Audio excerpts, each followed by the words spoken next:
As painful as it is to think of your husband being with another woman, which is devastating, don't get me wrong, but honesty is the foundation of everything that you believe and know about this person that you've pledged your life and devotion to.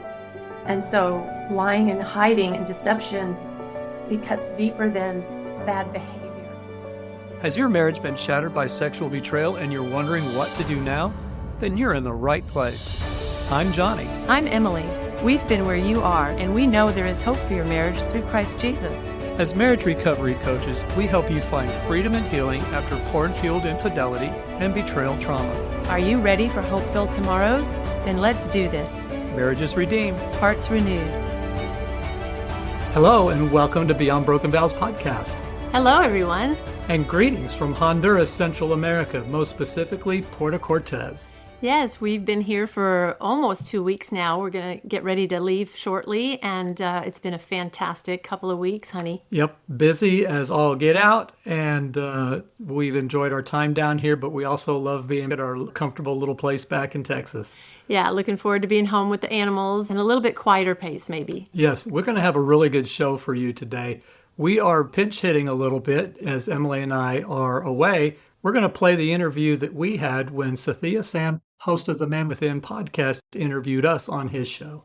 Right. We interviewed him on our show a while back, and then we kind of flipped places and he interviewed us.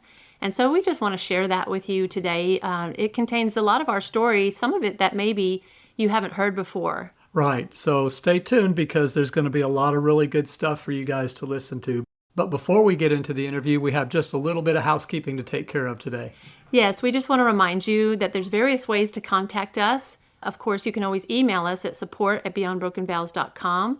We would love for you to become a Beyond Broken Vows insider and receive our weekly newsletter. You can do that by visiting insider.beyondbrokenvows.com. You can also send us a voice message through SpeakPipe, and you can find that link in our show notes. And Emily, I want to mention the fact that we are still coaching. We've been down here for a couple of weeks and we have had a number of meetings with folks while we've been here.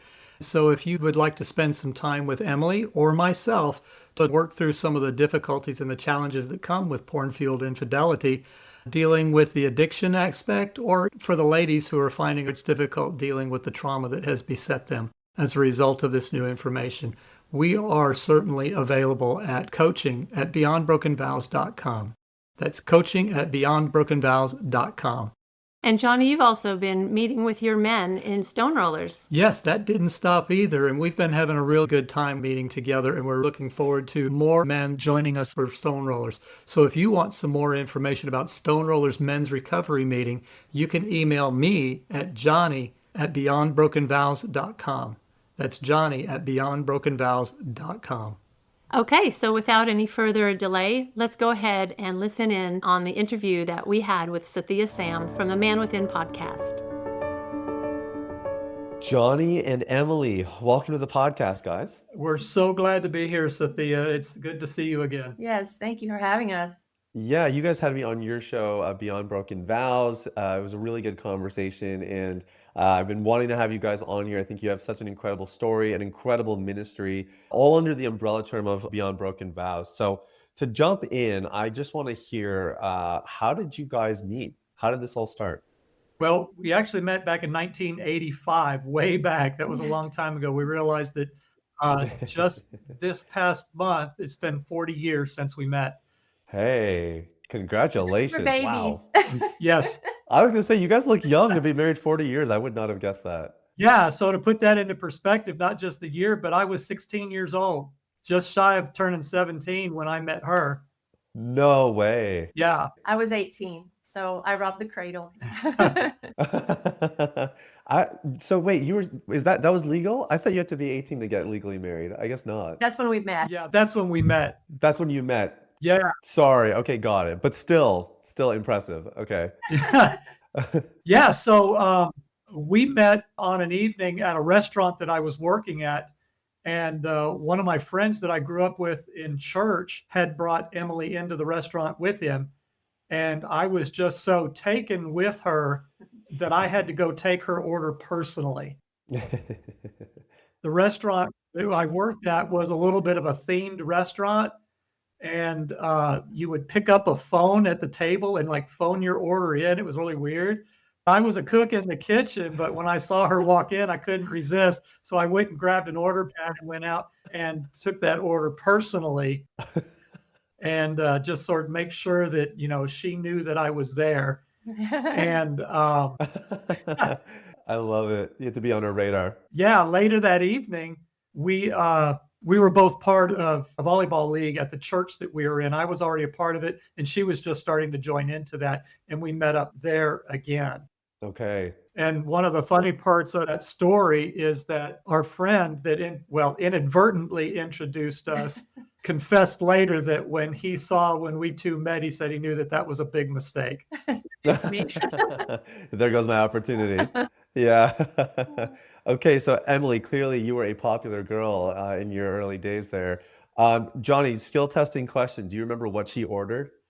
No, nope, I don't remember at all because whatever it was that It was irrelevant to the story, I that's suppose. precisely right. It was completely irrelevant. Okay, got it. So you met super young. Sounds like you hit it off day one. How did this become a marriage? Well, we didn't date right away because he was dating somebody at the time. I had dated a lot already and I was kind of sick of that scene. So I was living on my own. I had graduated from high school. I had my own apartment. I had my own job. So I was feeling pretty independent and kind of wanted to just focus on that. Just going to church and trying to live a better life because a few years before that, I had started to get into some promiscuity. And that was really hurting my soul because I love Jesus and I didn't want to do that anymore, that lifestyle. So I broke off all my relationships with my friends, the ones that were bad influence. And I kind of moved out onto my own and I was like, okay, this is a fresh start. But then I met him and then, there were some sparks there, but he was dating. And so we didn't really see each other again for like a year, Yeah. about a year. And then where I was working, his company moved into the same little area and he was working for a contractor and I was working for a contractor. So we met up again and became friends. We decided just to hang out as friends for a little while. So we became friends and I don't know how long did that last? Well, as per typical, it was friends on her part. I was always intending for more. Yeah, that was step Yeah. one. Yeah. But eventually we did start dating. I guess Yeah. we dated for about, I can't No, remember, we dated for a a year. year. Yeah. So we started dating in September of 1986. That was a Okay. little more than a year after we actually met.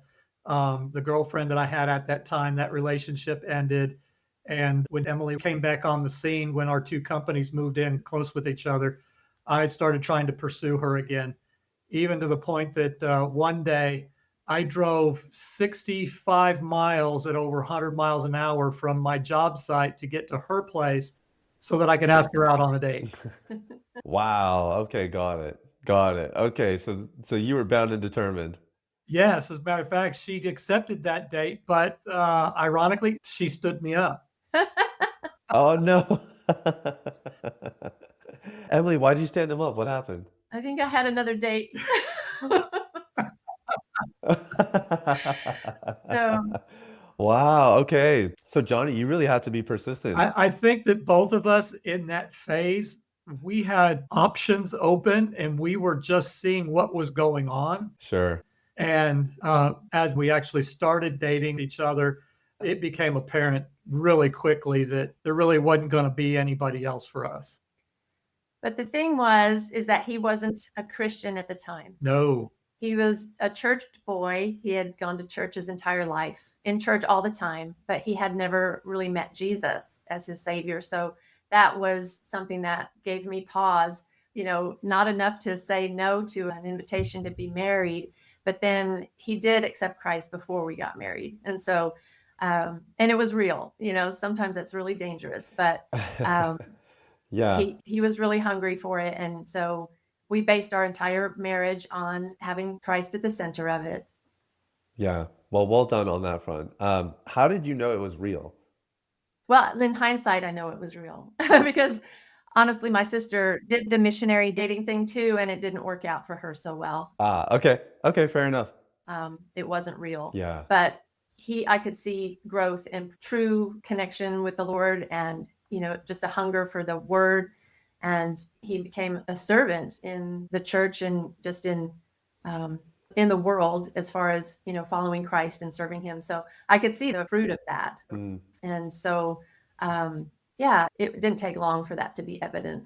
that's amazing. So how old were you guys when you did get married? I was 19, she was 21.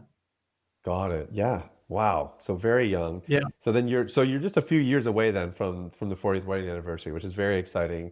Talk me through marriage. Like obviously it sounds like you guys had like a really neat ramp up to getting married. And then what were you guys, I know there was some involvement with the church, but I'd love to just hear a little bit about what your journeys looked like that kind of led up to the big moment that has obviously inspired the work you guys do now. What did marriage look like in those early days leading up? Yeah. So the one thing that we came to understand, and we know for sure now, is that we actually purposed to be married. We kind of put it in those terms. We made a purpose of being married rather than just doing it accidentally, where we went to the ceremony, we did the vows, we had a honeymoon, and then we just started living our lives together in the same house. We Mm, actually planned for things. Our parents both got married and had their first child within 10 months. wow. And so, as a consequence, both sets of our parents, when we all left the house, they didn't even know who each other was. Mm, And so, one of our first purposes was that we made a choice to not engage in having children for the first 5 years. wow. We planned that from the very beginning so that we could take that first 5 years to get to really know each other. And then, moving back just a little bit, during our premarital counseling, our pastor did such a great job at giving us the impression that in the first year, we really need to make everything about us alone, setting Mm, ministry aspirations aside, learning to set family aside so that we can focus on each other. wow. And we did that. We set up probably one of the most remarkable habits that we did in that first year of marriage was that when we would come home from work, we set 20 minutes aside where we would talk about our work day. And then that was it. No more talk about work. And then it was just us. Yeah. Wow. And so those purposeful events really is what I would say marked our entire marriage. We purposed to things like that. Hmm. Yeah, and I always thought that I mean, it was an incredible marriage in my mind. We raised 3 kids, and we did strange things that other families didn't. Like, we homeschooled our kids, and we became self-employed, and all of those off the beaten path sort of things. And I felt very fulfilled, and I thought we actually were on a honeymoon for about 15 years. That's how I felt about the first half of our marriage. Yeah. We seemed to be on the same page in everything, the way we purposed to raise our kids. Not that life wasn't hard sometimes. We had those difficulties that all couples do with finances. And, we did learn how to communicate really pretty well through going to conferences and having some counseling here and there. And so it was a great first half of our marriage. I thought it was the most amazing thing in the world. And everybody thought that we were like the perfect couple, the perfect family, that kind of thing. Yeah. It wasn't until after year 15 that things started to get a little bit not as shiny. So, Well, I have to say I'm impressed because I think some of the stuff you're talking about, like, if I'm doing the math right, that was the late 80s that you guys got married. And even just have the wherewithal to say the first 5 years, we're not really gonna worry about having kids. We're gonna build a foundation that's just the two of us that's gonna last, the rest of our married lives. And the intentionality about not talking about work afterwards. I didn't realize, honestly, this is just my millennial ignorance. I didn't realize there were even people who were talking about that kind of stuff back in the 80s because I feel like my wife and I even had some of those similar ambitions. We were married for I think no, not quite 5, 4. I think it was 4.5 years when Judah, our son, was born. And again, like I think some of those things are like very discussed now, but I'm quite impressed that you guys were doing that at such a young age, almost 4 decades ago. So that's really spectacular.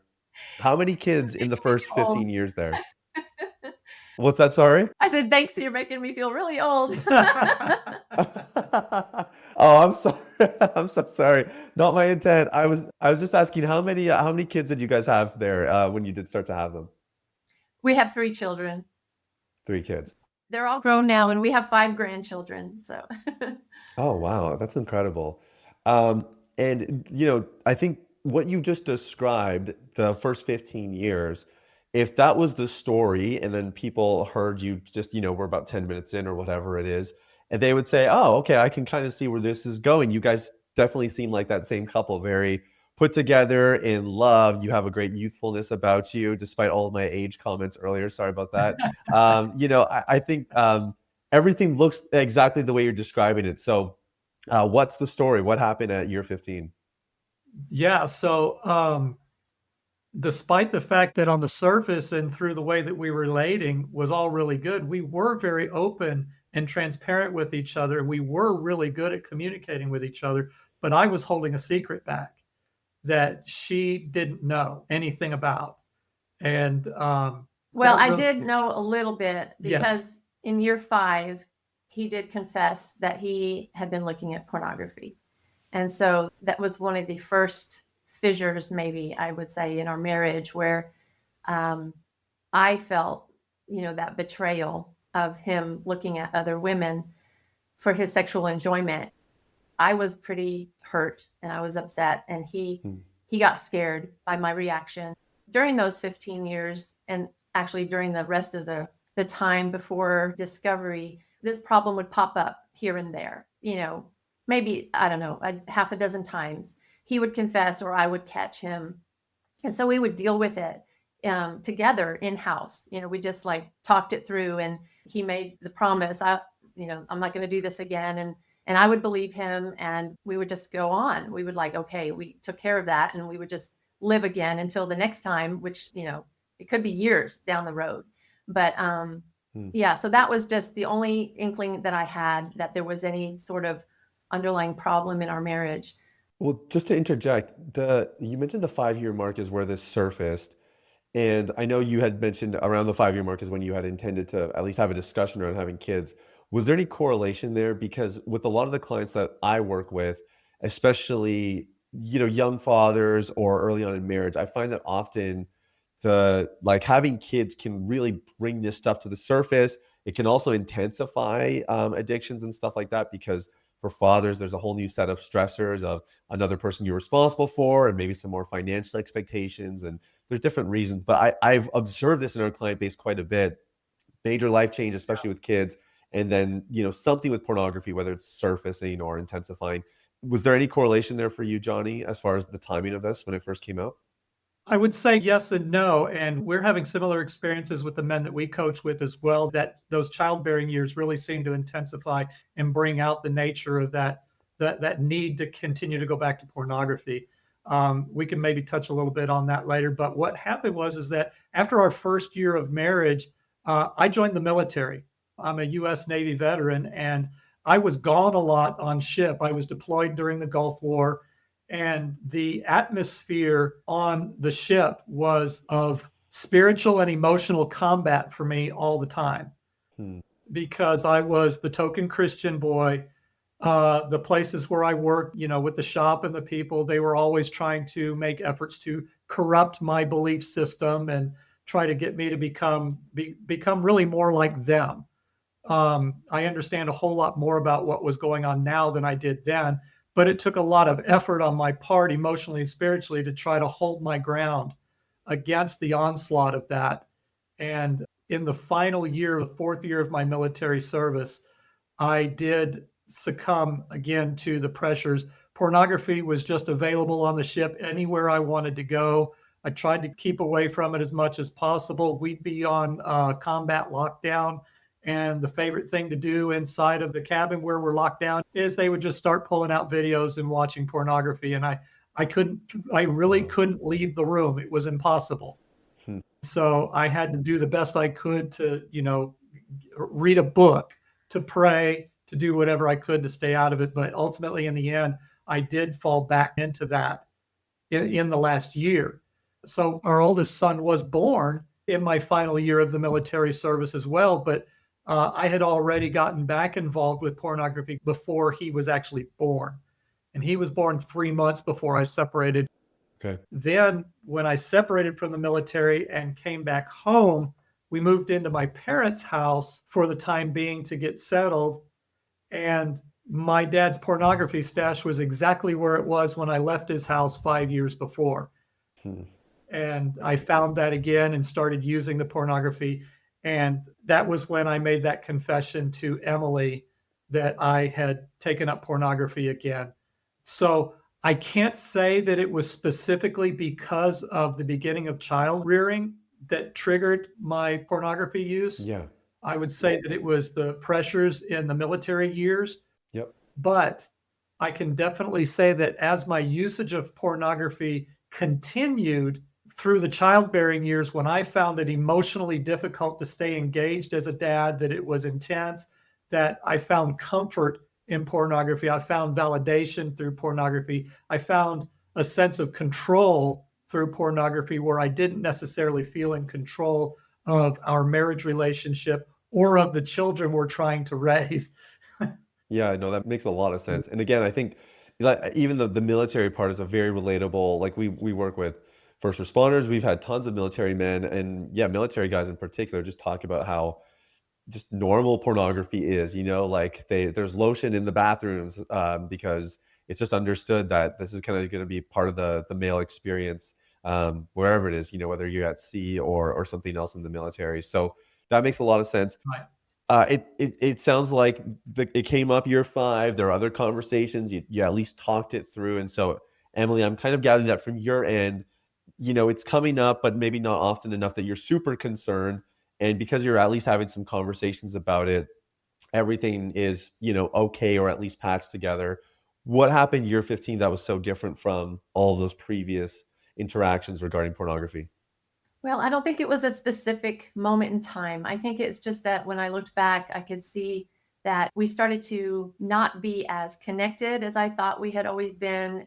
That started kind of a really slow progression of him changing in a way, like being a little more distant and preoccupied.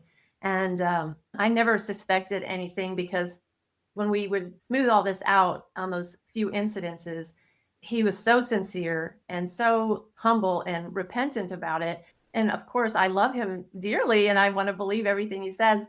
And so I wasn't suspecting anything. But as that next decade went by, there was probably some red flags that I was in denial about. I could feel something, but I would just like quash it. Or if I asked him about something, he had such a plausible explanation that I would just accept that. And so unbeknownst to me, year 20 was when things went off the rails in his life. Yeah. So I'll let you take it from here. Yeah. So I think I'm picking up on what it is you're reaching for with that question. Back in year 15, what the picture looked like was our third child was born, but he was born a little further apart than the other two. And, kind of in my mindset, we had gotten the two younger ones through the diaper phase and through the phase where you have to pack everything up and take it with them. They were self-sufficient. And then our third child comes along and we're back in diapers again and carrying everything. And it really as a dad, it really kind of threw me for a loop. And what was also happening is that I just started a new landscape business, went self-employed for the first time. And during that period as well, we made the choice that Emily was going to homeschool our children. So we became like really busy. And so we were just being busy doing life things. Oh, and she's doing the administrative work for my landscape business while she's homeschooling the kids. And then if you follow that logical picture out, she's at home doing all this with the kids. So the kids become really the center of her life. I'm away and I'm out working all day long. And, in the beginning, it was a 7-day-a-week kind of thing until I reined that back in and got it to where it was a healthy 5 days a week. But in that, there was just a sort of drifting away of that closeness that we had for that first 15 years where we were so close together. The busyness of life, really, I would say, is what got into that.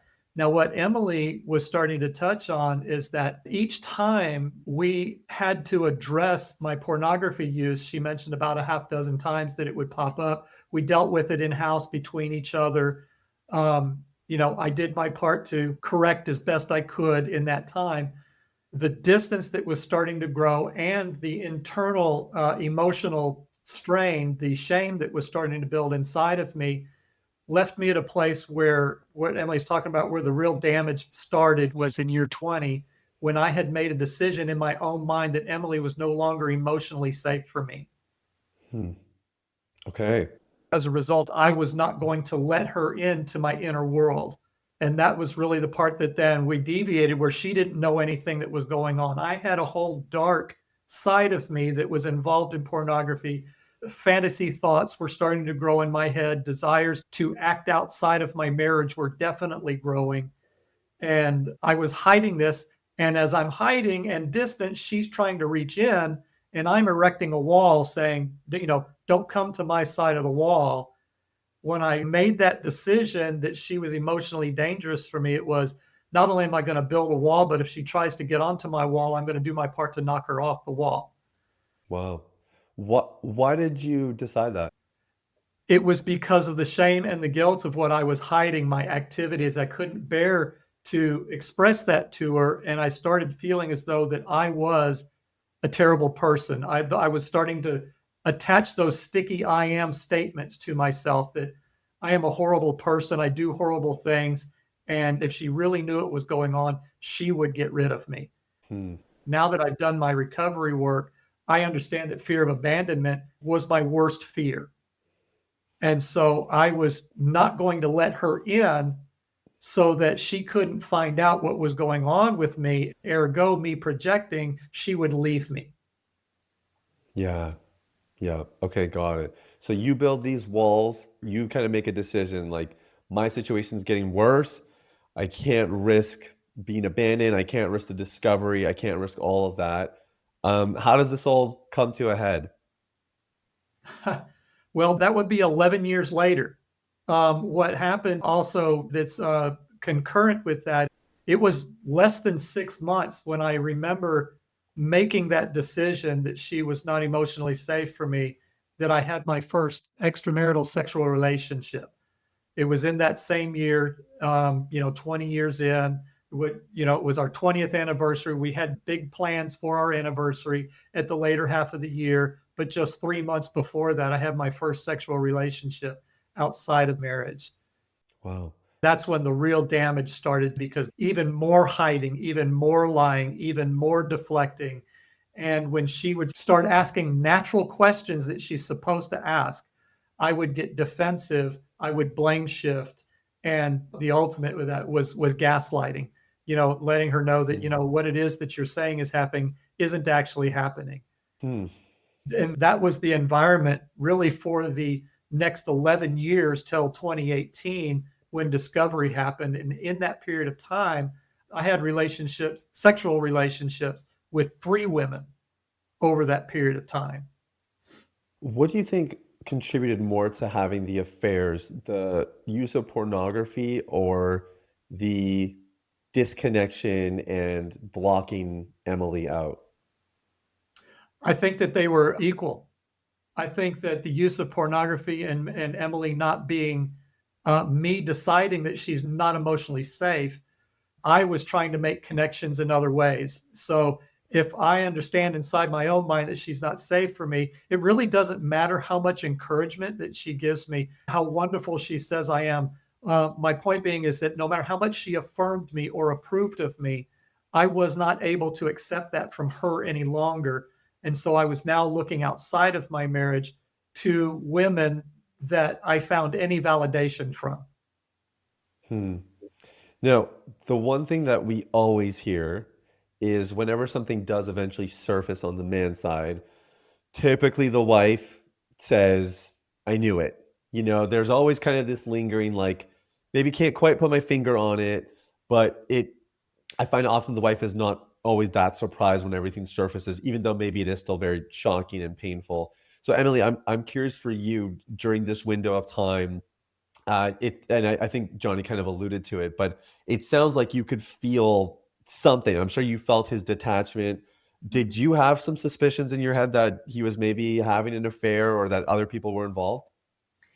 Actually, no. I did have feelings like something was wrong, and I would ask questions because I had some doubts about his loyalty to me, but not with other women, because he had been in ministry by that time for many years, first in our local church, and then he was in a biker ministry for about, at that time, several years.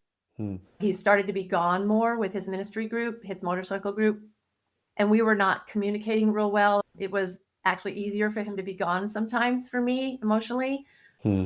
because it just felt like something was like I couldn't reach him.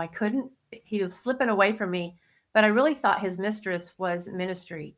So there were those feelings, those gut feelings, but my mind could not wrap around the idea that it could be other women in his life. So yeah, there was some gut feelings, but I still trusted him implicitly. And even though I could see his selfishness was growing and his self-entitlement and, all of these things that were like really bothersome to me.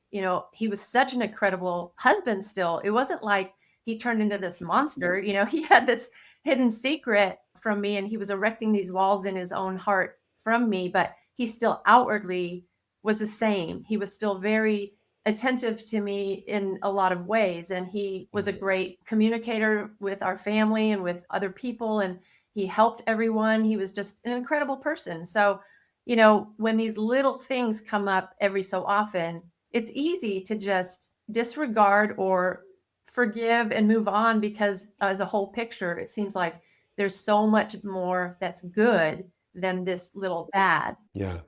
But the little bit of bad that I saw was only the tip of the iceberg. It was still shocking when this discovery came out because my mind wasn't allowing me to go down that path. And was there any confusion? Like, I mean, Johnny kind of mentioned like he was gaslighting you.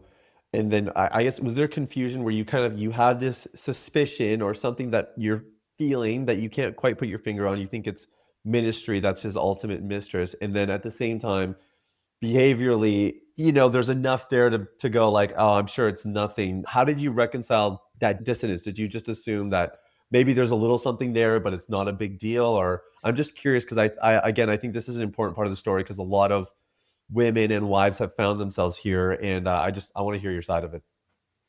Well, when he did start up in the motorcycle ministry, he was ministering to the motorcycle community at large in our area, which is not a Christian group. And so I knew there was some influences there in his life that he seemed like he was handling, but I was a little bit concerned that he wanted to be more like them than feeling like he needed to be the good church man. It's like that was a persona that he maybe felt like he had put on to deal with life. And so he started to feel, we learned this later really, that he started to feel a draw towards that group of people because he felt less judgment from that kind of atmosphere because he knew he was in the wrong. Hmm. I kind of sensed that he was slipping into maybe not as strong morals that we had always agreed upon. He was being more permissive with the kids and what we allowed them to do as teenagers. I was feeling like we weren't connecting on the same page in parenting anymore as we used to. And there was just little things that just, were bothering me. But as a whole, he treated me very well. He was never abusive. He was never mean to me. Most of the time, it still felt like the old days. Hmm. But there was just this thread now that I can look back, I can see that there were things that he outright lied to me about, and I didn't even realize he was lying. Hmm. Because when discovery came, I didn't know he was capable of being a liar like that. That was the most shocking thing of all, was that he lied to me. Yeah. And that just blew my mind because, yeah, I trusted this man. So how did discovery come about? Because for people that are in Johnny's situation, whether it's gone to the point of extramarital affairs or not, even just struggling with pornography, the one thing I always tell married men is there's really only two ways that this situation lands. It either ends with confession and you make the effort to come clean, or you get caught. And there's really no other way you can slice it. Johnny, how did it unfold for you? Well, sitting here where I am now, I wish I would have been the man of courage that would confess that to my wife. But I had to get caught. And I believe that it was God's mercy and his great love for me that caught me. But ultimately, in the end, my last acting out partner, her husband had his own suspicions and found a way and made a recording of us in a conversation. And he presented that to my ministry leaders in my motorcycle ministry. I was at this time also a licensed minister at our church. I was also a prominent figure in the motorcycle community. I was pastoral representation to the motorcycle clubs of our area. Basically, that just meant that I was available when they decided they needed a pastor available. But it came through these channels, through the husband to another one of the fellows in my ministry, and then ultimately moved its way up to my national and my district leader. And they called me into the office to have a discussion about what they had been confronted with. Okay. In my arrogance, when they called me into that meeting, I went into that meeting believing that they were going to appoint me president of our chapter. Okay. And instead, they had to confront me with the allegations of my infidelity. Wow. After they laid it out to me, the evidence that they had, I had a choice to make, and I made the only choice that I ever knew how to make. I first started to deflect and lie, and that lasted maybe a whole minute. And I could feel something just grab a hold of me, and I stopped in that moment, sort of took a pause, and then admitted to them that everything that they just brought forward as evidence is all true. Wow. Wow. Okay. So you think you're getting a promotion here, and the Yeah. conversation obviously completely different. What happens next? So they informed me that I was immediately suspended from the ministry, and also that I was not allowed to associate publicly with any of the motorcycle clubs or members that I had been spending years with. Because I had become such a prominent public figure with this group, they felt it was necessary to cut off all of my ties publicly with them. Hmm. Then they told me that we're not going to tell Emily. We're going to leave that to you. And what you do when you leave this office, as far as how you handle it with Emily, your decisions about your behavior moving forward will determine the nature of your return back to this ministry if you decide to do that. Oh, wow. I had to go home with my tail between my legs, stripped of my positions, and start hanging Christmas lights at the house and wait for Emily to come home. Wow. Okay. Got it. So, and are you pretty set that when she comes home, you're gonna tell her, you're gonna have the whole conversation? What are you planning at this point? Well, I'm scared, and by training, I'm passive. I had, trained myself by behavior that what I'm going to do is, up to the point that I started recovery, I was not the kind of man that would actually initiate the confrontation, but I would take on the confrontation if it came to me. And so I was just going to passively let it play out. That was just, sadly, my behavior choices and my pattern that I built for myself over a lifetime. It wasn't until Emily came home and started asking me about the meeting. So here's kind of the funny part. I mean, it's funny now, it wasn't then, but so I was at a Bible study with a women's group, and I came home and I was walking up to the house, and I saw him up on the roof hanging the Christmas lights, and I knew he had gone to this meeting, and I knew that he was expecting to be promoted. So I look up and I just said, "So how did the meeting go? Did you get the promotion?" And he shook his head no. And I said, "Oh, okay. Well, what was it about? Was it about so-and-so?" Because I knew that there were some other things going on. He goes, "No." And I said, "Oh, was it about so-and-so?" He said, "No." And he goes, "Hold on, I'm coming down." It felt really strange because his demeanor was kind of off, and he got down off the roof and he led me into the den and sat me on the couch. And then he told me something. He didn't tell me everything, but he told me about the one incident that his ministry leaders were aware of. And so he said, Emily, when you were in Tampa on your conference trip, I spent the night in a hotel with this woman. And that was when my whole world tilted. And I just felt destroyed. Yeah. And it's been 6 years, but I guess it still hurts sometimes to talk about. So that was his confession. I kind of left the room immediately. I couldn't, after my heart dropped, and I didn't know what to do or say. I just left the room. I went to the kitchen. I didn't even know what I was going to do in there, but I just had to get away. I couldn't breathe. And so finally he just went outside and started hanging Christmas lights again. So by the time I came back, I found that he had left his phone, which he never did. He left his phone on the arm of the couch. And so I was like picking it up, and I looked through it and I found his texts. I had never suspected him before. In fact, he was very possessive about his phone, but he always said it was because he didn't want me messing with his settings or something, because I'm kind of like the techie one of our couple. And so I would always like to improve his experience by changing things. And he seemed irritated by that. And so I just never thought that he was keeping me away from his phone for any other reason. But I looked in his phone and I found the proof. And so when he came in, I started asking him questions that I knew the answers to. And he lied. He lied. And that was so devastating.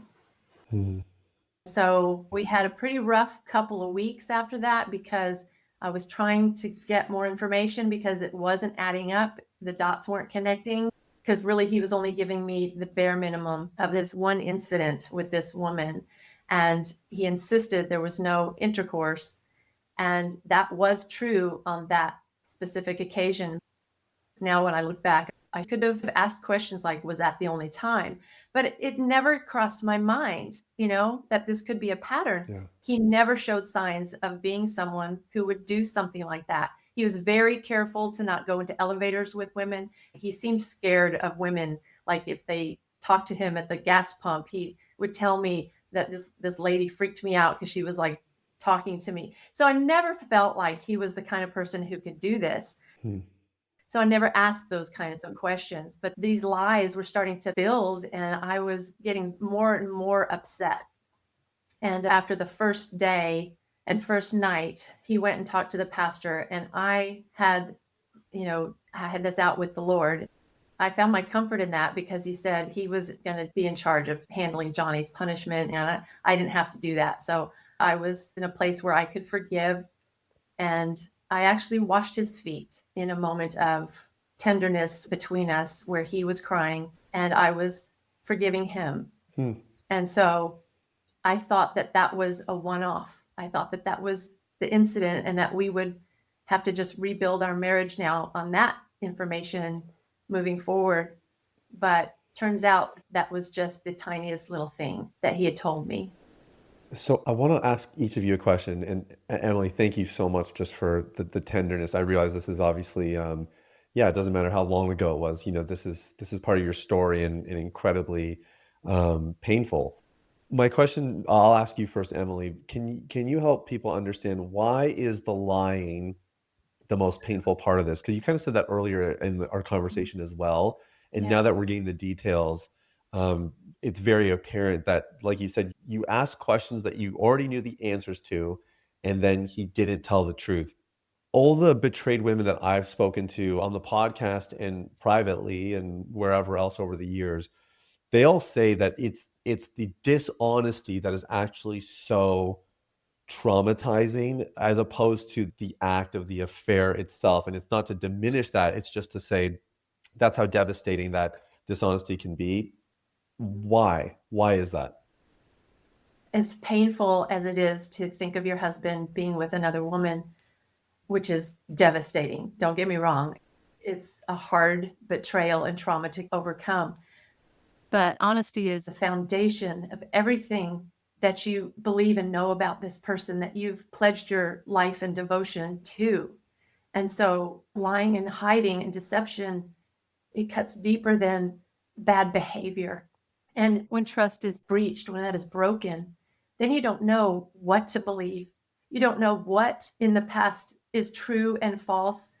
You don't know really who that person is anymore. And it just turns your world inside out. It cuts so deep that you don't really know what you're going to do or who you even are anymore. Hmm. That's why it's so devastating to be lied to in that way, uh, over and over, too. When you find out it's a pattern, you thought something totally different about this person who's supposed to be the safest person in your life, but becomes the most unsafe person instantly through the lying. Hmm.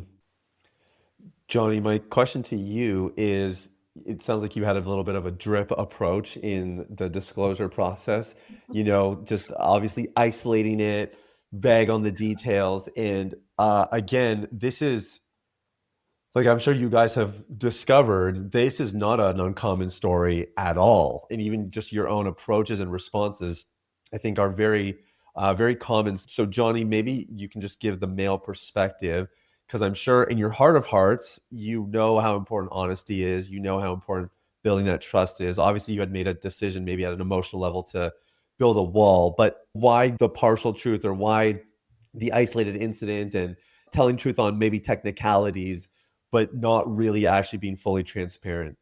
Yes, thank you so much. So that really ties back to what I was saying earlier about lying in order to hide the way that I was feeling on the inside to sort of protect myself. And that's what I was doing. I learned behavior over my entire lifetime up to that point, that if I tell lies, deflect, or I give partial truths, I can keep people away from the biggest part that hurts me. And it was about a week and a half in after discovery, Emily was actually ready to kick me out of the house. She was like, I really actually don't want you in the house anymore. I want you to leave. But then she came back shortly after that, is like, you know what? You've got our guest bathroom torn up in the middle of a remodel. So I need for you to stay and finish that. And then I'll decide from there what happens. Practical, yeah. So I got saved from being kicked out of the house by a remodel.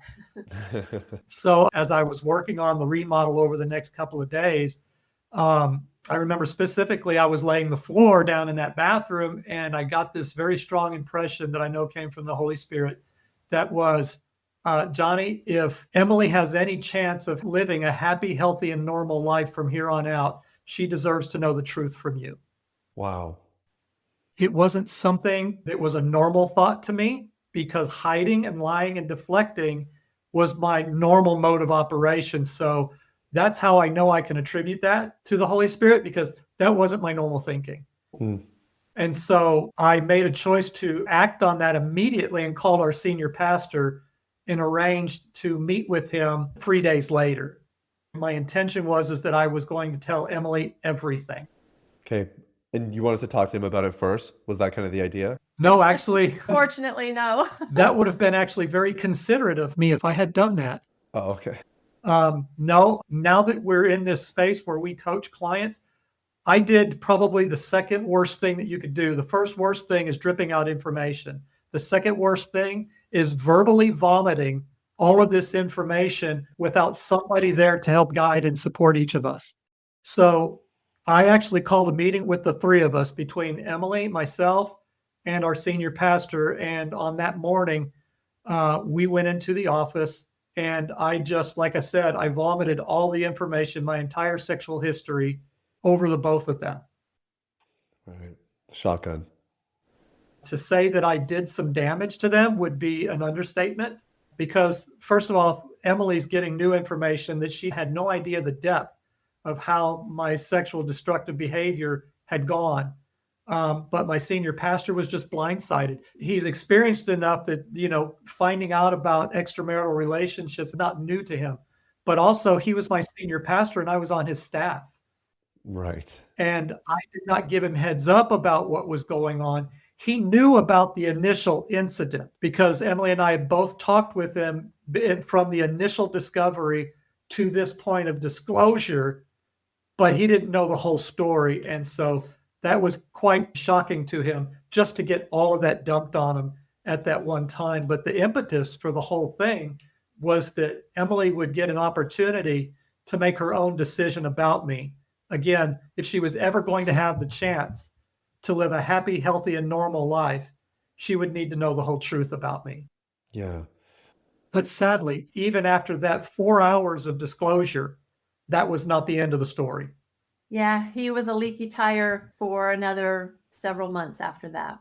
Yeah. Because after the disclosure, of course, there's 1,000 questions, and he was still not being completely truthful with the answers. And that was getting really difficult. But we had gone to some crisis counseling at that time, and we were going to go to a marriage intensive that actually didn't make for a couple of months, which means that we had all of this time to be talking about this. Hmm. That was really frustrating for me because he kept saying that he doesn't want to hurt me, but I kept saying, I'm already so hurt and I'm still here. I just need the truth. And I don't care how bad the truth is. I need to know what it is. And he just wasn't doing that. But there came a point in time where he drew a line in the sand. And I'll let him tell you about that. Yeah. So the level of the detail, the depth of the questions after the disclosure that Emily was asking me, I couldn't fathom in my mind how this would be good or healthy for her to know the information that she was asking. I don't know how much detail you want to go into on your show, but she was asking me places, actions, and positions of all of my activities. And it's like, I could not fathom that this was healthy or good.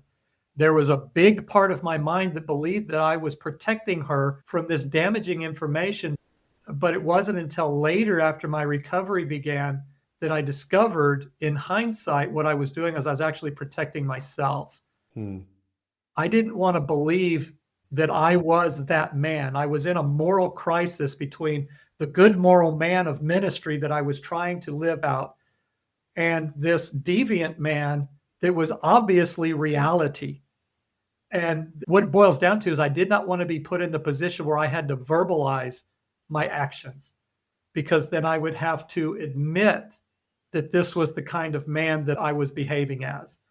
So that protection was really more for me now that I understand, but I put on a facade of trying to protect her, even to the point where I believed that that was the truth. I believed that I was protecting her. Hmm. But like she alluded to, my leaky tire, this drip effect was just really frustrating her to no end. She was getting more and more angry and more frustrated with me. And in a wonderful dinner conversation with my best friend, he kind of laid this little pearl of wisdom on me. It's like, Johnny, it looks like it's possible that you could be losing your marriage.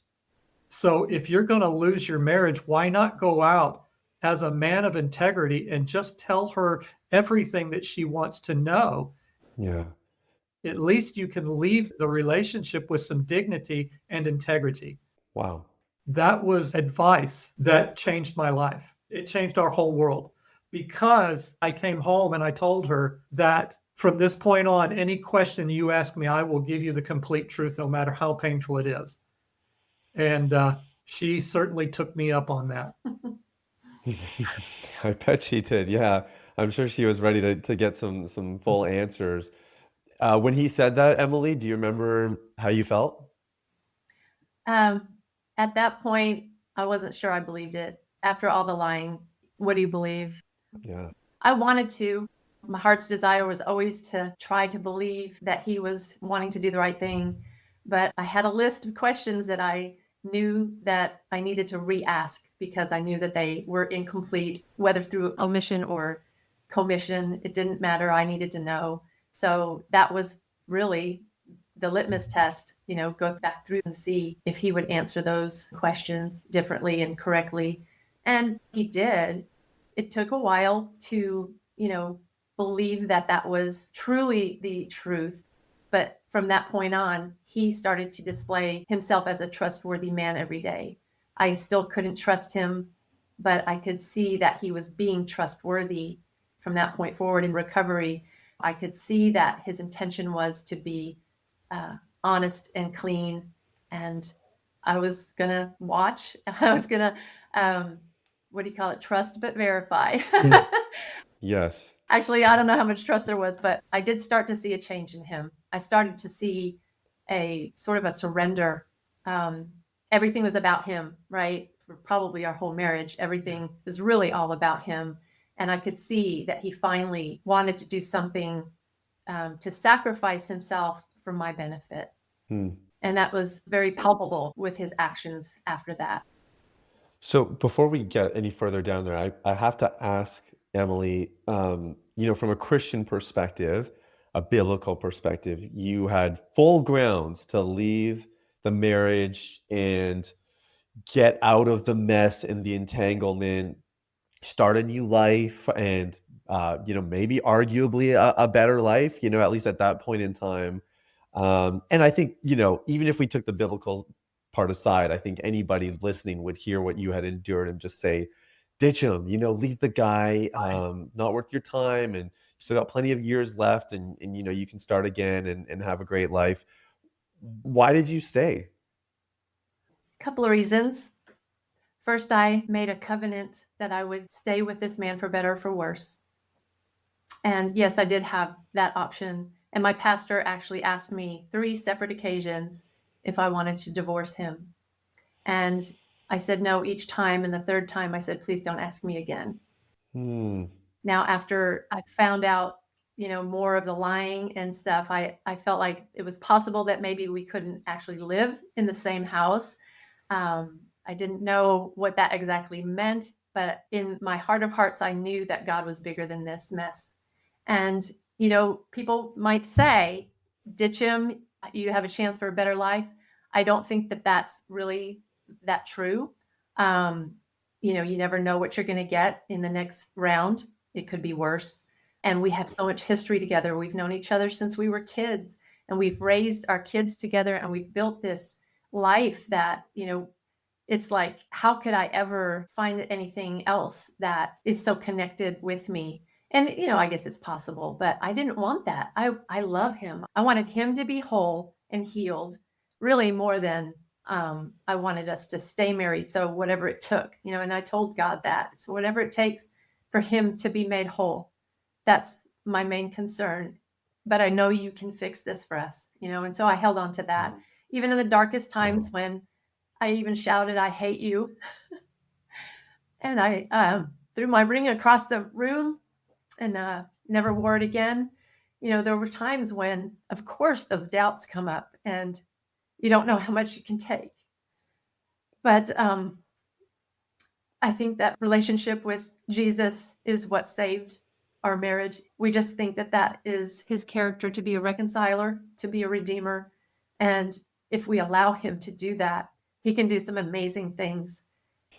And so with 2 willing hearts surrendering to him finally, when Johnny finally did, he took over, God took over, and he just made something brand new for us. He made it more beautiful than it's ever been. He made it more than I ever thought I had or ever imagined I could have. He's just created a new marriage for us. And it wouldn't have happened if we had given up, if I had given up, or if he had given up. Yeah. So it's worth the hard work. I mean, it is the hardest thing I've ever done in my life, and never want to wish this on anybody. But now I can look at it in a way as a gift. It was a gift because now, no matter what we've endured through this process, the gift is that we now have this intimacy that we never could have possibly had before, right? With the secrets, with the addiction, with the lying. There was no way to be fully intimate, even though I thought we had such a connection. It was only one-sided. He didn't know how to be intimate with me emotionally. So this gift is the crumbling of the foundation that we had built on something that was false into building a new foundation of something that's healthy and good and true and right. This is the gift. I get to live the rest of my life in a wonderful marriage to a man that I've already been married to, which is the one that I chose. So yes, it's good. Wow. It's inspiring, guys. It's just incredible and gives incredible context to the name of your work, your podcast, your coaching practice, and everything is under the title Beyond Broken Vows, which I'm sure now everybody can say, oh, okay, that makes a lot of sense. I think it already made some sense, but clearly, like that whole concept, like you said, Emily, of you made a covenant. through thick and thin, for better, for worse. And that adherence is so lost in our society. I mean, my wife and I have even had conversations, because unfortunately there are people in some of our circles that have gone through infidelity. And, we've had that conversation, like, what would you do? Like, if I did that to you or you did that to me, and um, those make for some really interesting discussions. Obviously, you can never really know until you're in that situation, but just incredible. I think both of you guys, like Emily, for you to be so committed and loyal. And like you said, maybe we don't even live under the same roof, but I know I've made this covenant and I'm going to honor it. I think is just incredible. And, Johnny, you reached a place where you were actually fully honest. And, it's obviously you're not off the hook for everything that you did. I know that you've had to put in your work, but the level of courage it takes, not just to come clean, but then when there's an understanding as well of that deep-seated fear of abandonment, it took a lot of courage for you to do what you did, and to draw that line in the sand and say, okay, I'm going to be fully transparent. I'm going to risk the abandonment to tell the truth, and to at least go out with dignity, like your friend inspired you to do. This is amazing. You guys have just been incredible. This is such a powerful story. Tell me now, on the other side, Emily, you were just sharing about the different marriage you have. It sounds like this is not 2.0. This is literally just a completely different marriage that you guys have now. And what made you say, okay, I think our marriage has been through a lot, but we're going to put it through a little bit more. We're going to go in business together and start a coaching practice and a podcast, and maybe try to help some other people. What inspired you guys to do that? God, of Yeah. course, because this is his story. He did all the work, he made it possible. And not too far into our recovery, we both knew that we would be telling our story in some form or fashion someday. We had told quite a few people in the first year, because we wanted prayer from folks at church, and we told our closest friends, and we told our families, and it kind of kept growing. So by the time that we got almost 2 years into recovery, we had a vow renewal ceremony, and we had 75 people attend that, people who knew our story. Oh, wow. At first, it was very, very difficult for me to share my story. I had to be really encouraged by our pastor to do that, because it's so shameful. It's so mortifyingly embarrassing. But when I started to do that, and the reception that I got from my friends, just the care and the understanding and compassion, it makes you feel not alone. It makes you feel like, okay, this doesn't have to be hidden. This can be something that can help other people, because other people go through things like this. And if they hear someone else's story, it makes them feel like they're not alone. And so just realizing these sort of things, and maybe we thought, like, down the road, we would write a book about it or something, that's what people seem to do. So we were like, oh, maybe one day we'll write a book. Yeah, right. But I was getting into some online business courses at that time, and kind of fumbling around with what audience that I wanted to nurture and care for. And I tried a few different ones, and it just wasn't sticking. And then one day God said, Emily, it's time to tell your story, and you're going to do it through podcasting. Mm. And I said, what's podcasting? I had never listened to a podcast. Yeah. I mean, I'd heard the word podcast, but I didn't really understand what that was. Sure. So Hilarious. he led us down a path where we both, went through this podcasting course, and we had a coach, a business coach, and launched our podcast almost like a year and a half ago. And we knew this was the audience. This was our story, and we were going to tell it to the whole world, which was just amazing to think that from the time I discovered his infidelity to then, so much had changed that I felt like I could do that. So that's what we did. Wow. And it's an amazing podcast. I think you guys are very transparent. You're very honest and upfront about your experiences. I mean, case in point in this interview today. But I think additionally, you guys are meeting a very underserved audience of couples that are working through this, and maybe even, a guy who has not fully come clean, who's doing drip discovery or drip disclosure, or a wife who is suspicious but maybe isn't getting the full truth yet. And so I think what you guys are doing is so needed. It's so powerful, and I can't think of two better people to take on this journey and this mission to help couples that are trying to go beyond their broken vows as well. Let me ask you something. If you guys were to speak to, and Johnny, maybe you can speak to the guy who has not come fully clean yet. Maybe we'll start there. What would you say to somebody who's listening who has this thing in the back of their head and they're hearing the story and they admire your courage and they think, man, I don't even know how this guy made it that far. But at the same time, maybe they want to and they know they need to. What would you say to somebody who's in that position? Well, first of all, I'd say it would take not just a tremendous amount of courage, but faith that God can handle what you can't do. It takes a position of total surrender to willingly expose yourself, be that vulnerable. We as men are not practiced nor good at exposing ourselves to a point where it's dangerous to us, either emotionally, physically, or spiritually. We don't like doing that. We don't gravitate toward it. But it's going to take that kind of a choice. I can't coach you into it. No recovery program can teach you into it. It's a decision that you have to make on your own, that what you want, first and foremost, is you want freedom for your wife so that she can live a happy, healthy, and whole life. Second of all, you want to set yourself free. It's helpful to remember, speaking directly to the men in your audience, that you are the first person you ever hurt. And you are the first person that you ever lied to. Everybody else that you lied to and hurt is all as a result of how you hurt yourself, and it's time to stop. It's time to stop the damage that you're doing to yourself, and that's the component we often forget, probably more than anything else. We can see the damage that we do to other people, but we can easily become accustomed to the damage we do to ourselves, and we make decisions on a daily basis how much damage we can accept on our own behalf.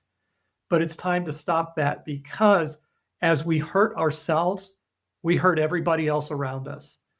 And so coming to the point where you make the decision to become transparent, vulnerable, and rigorously honest, you will find that life is worth living. You will find a freedom in your life that you never knew before, that you're no longer hindered by the lies and the shame and the guilt. And I know many of your men that are listening will understand when I say this about those statements in their head that says, I will never tell anybody this. That will go to my grave. For your men in your audience, I would ask, close your eyes and imagine a life that was free of all of that. What would your life look like if you did not have any secrets any longer, that the one that you were closest to knew everything about you and made their own choice to stay with you, stay committed to you, and love you through the whole process, even while they're hurting themselves? Is it a risk worth taking? I said yes. And I would hope that others listening would make that same decision. Wow, it's so powerful. Emily, there's probably maybe some women listening who are in a similar position. Maybe they have a suspicion. Maybe the news has broke and they've gotten everything in fullness and they're trying to figure things out. What would you say to somebody who's in that position? First of all, I'm so sorry. It's not fair. It's not the way it should be. And it's not your fault. That's what I would say. It is not your fault. And betrayal trauma is real. And there is a process for healing from betrayal trauma, and you can't do it on your own. I would say you need to get some help. As much as your husband needs help with his recovery, a betrayed wife needs help with her recovery. It can be a lonely place. It can be a very shameful place. But that step to open yourself up and expose yourself to someone else and to be in community, that's so critical. So that's what I would say. First of all, you have to find some help. You have to find somebody you can trust to talk to. And you need to go through the process of grieving. And there's many other steps that you have to go through to live in a marriage where you have a recovering addict. But there's hope in it, because especially if you have a relationship with God, He can provide everything that you need to successfully overcome this devastation. But yeah, just don't do it alone.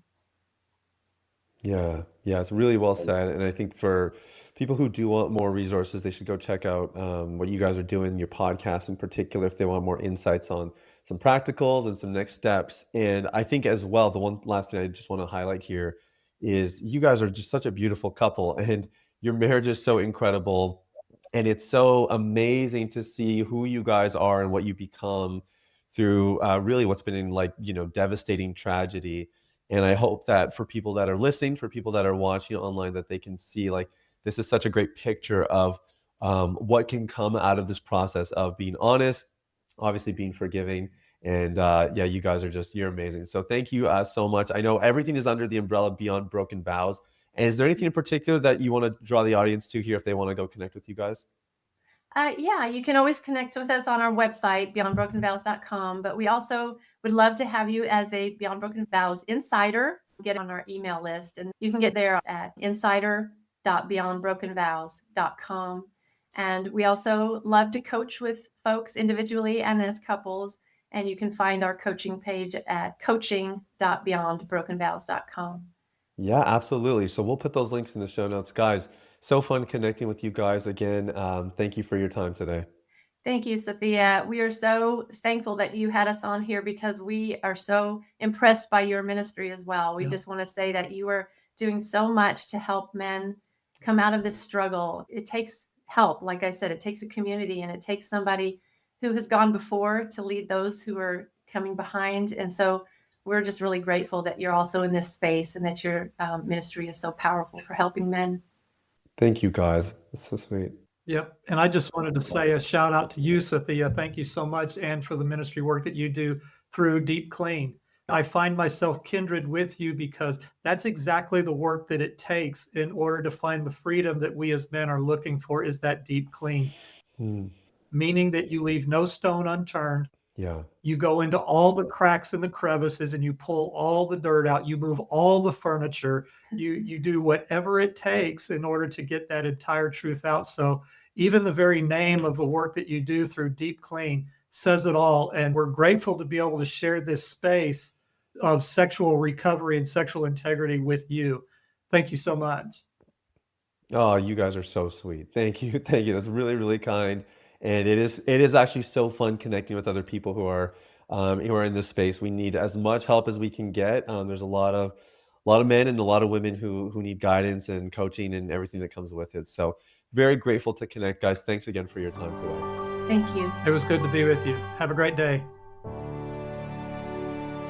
Thank you all so much for listening in on the interview that Emily and I had with Sathiya Sam on the Man Within podcast. So until next time, Marriage is redeemed. Hearts renewed on Beyond Broken Vows podcast. Thank you so much for joining us today. And before you go, if this podcast encouraged you and you're feeling some hope for today, please share this show with someone else you know who's going through a similar situation and needs to know they're not alone. One of the best ways you can help us reach more people is to leave us a 5-star written review on Apple Podcasts. And don't forget to hit subscribe so you don't miss out on upcoming episodes. And as always, we would love to hear from you with questions and comments. Just email us at support@beyondbrokenvows.com. As you walk out this journey one day at a time, may the Lord bless you and keep you. May the Lord make his face shine upon you and be gracious to you. May he lift up his countenance upon you and give you peace.